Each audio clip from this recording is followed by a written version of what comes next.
Listen, the reason why you can't stop drinking alcohol isn't what you think. It's not that you don't have enough willpower. It's not that you're going to get a craving and then drink. It's nothing like that. See, all of these things are just symptoms. The root cause of why you can't stop drinking alcohol goes so much deeper. And after not drinking myself for over 6 years and working with over 400 clients, I have seen a pattern. I have seen this happen time and time again. And right now, whether you've already stopped drinking alcohol or you're thinking of stopping drinking, it doesn't really matter. I'm going to give you a solution in this video that will change your life forever. Quick introduction, my name is Leon Sylvester. I'm the founder of SoberClear.com. And if you want information on how I work with people, how the program works, how we get a 92 to 97% success rate, either go to SoberClear.com or click the link in the description to watch a short video that shows you how it works. But now, back to this reason. So, what happens when somebody stops drinking? Well, people stop drinking because of pain. That's what spurs people into action. If alcohol doesn't cause somebody pain, it's very rare that they actually stop drinking. But for most people, they drink and drink more and more and more, and then eventually alcohol causes pain. They feel bad, they might have put weight on, they might have had a really bad hangover,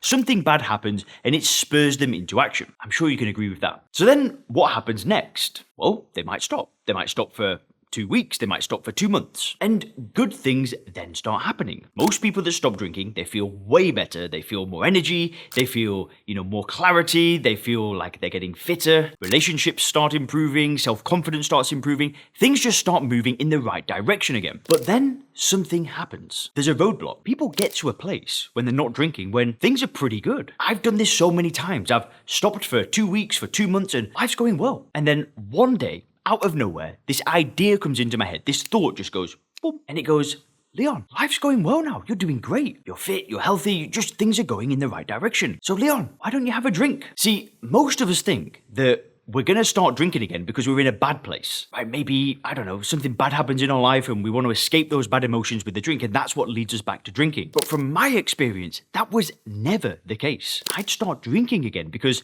things were going so well. See, those first 2 weeks, 3 weeks, 4 weeks that we're stopping, it can be quite easy. Because the thing is that we've got a reference point of the pain that we were in. And as soon as we remove alcohol, right, because alcohol is a toxic poison that's just literally damaging every cell it comes into contact with, of course we're going to feel better. But because that period of pain and stopping were so close to each other, we have a very clear point of contrast. We remember how bad it was, and we just know how much better we feel compared to before. But then something switches. It's almost like we forget the pain, and then all we think about were the good times. And then we rationalize it to ourselves. We think, yeah, it's going to be different this time. We could just have 1 or 2 tonight and that's it. And we know how it goes, right? I've gone through this cycle so many times. I forget the pain, life goes good again, I drink, and then this cycle repeats. That was my life. It was a roller coaster for 10 years. So how did I fix it? How did I stop this cycle? Well, the answer is so simple. It's right in front of your eyes. The thing is pain is not enough. Just using pain can get us going. I'm not denying that. But the pain alcohol causes will one day subside. We will get to a place in 2, 4, 5 weeks, however long it is, where we've totally forgotten about it and things have just leveled off and normalized. We're just feeling good. So there's 2 things that you need to do. The first is never forget. I'm not saying you should focus on the past and,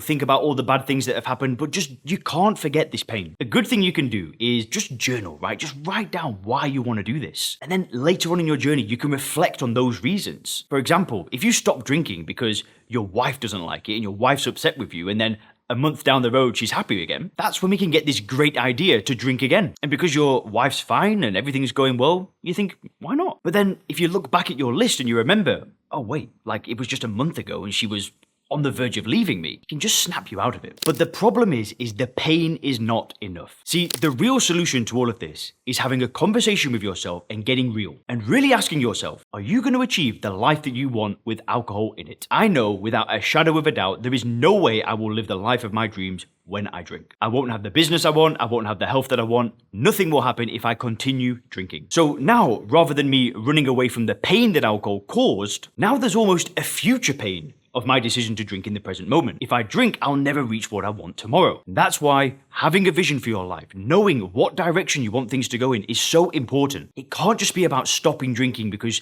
you got a hangover one day or you're just sick and tired of it. It doesn't work. It works for a short period of time, but that voice in your head will always bring you back. So if I were you, I'd transport myself 10 years into the future and I'd create a vision of how life is, and I'd create an ideal vision of how life could be in 10 years. What does your family life look like? What does your health look like? your business, your home. And then I'd get real with myself and ask myself, if I drink alcohol, am I seriously going to get there? If you're anything like me, the answer is no. And that's okay. I'm okay with that because I don't want to drink anyway, because I know it gives me nothing. And if you want to see an incredible example of my client Gordon, who completely turned his life around in 6 months after stopping drinking, click the video on the screen now.